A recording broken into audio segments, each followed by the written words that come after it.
Of killing Ahmaud Arbery. Today, the prosecution focused on transcripts and statements that depict Greg McMichael as the ringleader in the moments leading up to Arbery's death. CBS 46's Haley Mason is live at the courthouse for us. And Haley, the judge also dismissed a request for a mistrial.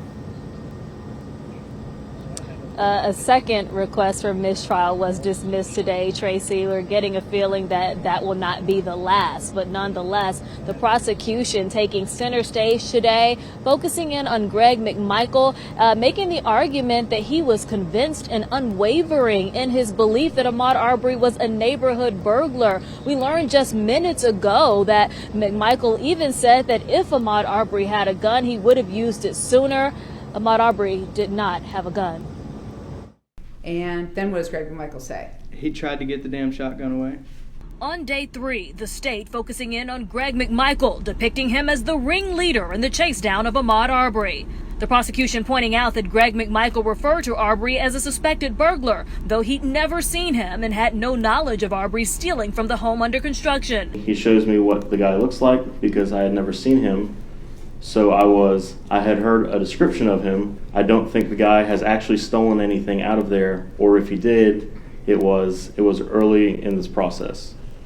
But he keeps going back there over and over and over again. McMichael telling police who read his interview transcript to the court that he assumed Arbery was the person who also stole Travis McMichael's pistol from his truck weeks prior. The thing was certainly a driving factor in my mind was that my son had a missing pistol.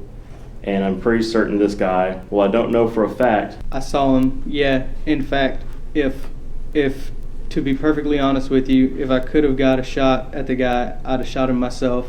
As for Travis McMichael, the state showing the blood on his hands and arms from the brief fight with Arbery. But after washing it off, no bruising.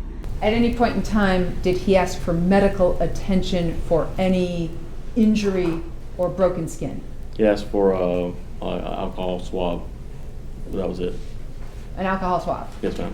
The officers pointing out Greg McMichael also had blood on his hands, he said, from moving Arbery's body to check for a weapon. There wasn't one. The state alleging Greg McMichael tried to, quote, control the crime scene, talking to several people before police could. Also calling the deceased Arbery an a-hole. This ain't no shuffler. This guy's a I mean, he was hooked up when he came around that street.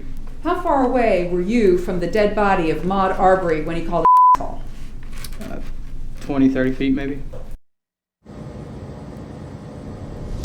We do want to note just minutes ago, we did see a scar on the back of Travis McMichael's head when the defense came up to talk about possible injuries. But also want to note things got a little testy here right before court adjourned. The judge sent the jury out and admonished defense attorney Jason Sheffield for his frustration. He said his behavior in the courtroom was rude and disrespectful. He asked Sheffield to think about the way he is reacting to the judge's rulings and not to flip his notepad or huff or puff in frustration again. Taking a brief recess here before we got back into things late this afternoon. But for now, court's adjourned, or at least in recess, until tomorrow morning.